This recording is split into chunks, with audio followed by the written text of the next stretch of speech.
પવનની ગતિ જે છે એ પવનની ગતિ 23-24 તારીખમાં કંઈક વધી શકે અને તારીખ 28થી 31માં ભારે પવનની ગતિ સાથે રોહિણી નક્ષત્રમાં લગભગ સમુદ્રમાં ભારે હલચલ જોવા મળે અને જેના કારણે આ સિસ્ટમ ડીપ ડિપ્રેશન અથવા તો વેલમાર્ક લો પ્રેશર બનવાની શક્યતા છે હવામાન ખાતાની પુષ્ટિ પ્રમાણે જોવા જઈએ તો.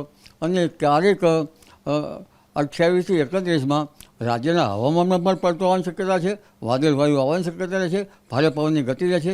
એટલે 28થી 31 તારીખમાં કે તેની આસપાસ સમુદ્રમાં એક હળવા પ્રકારનું ચક્રવાત બનવાની સંભાવના નકારી શકાય તેમ નથી. ગુજરાત તરફ અને દક્ષિણ ગુજરાત તરફ લગભગ છેક કેરળથી માંડીને પશ્ચિમ કર્ણાટક સુધી અને મુંબઈ સુધીમાં અસર રહેશે.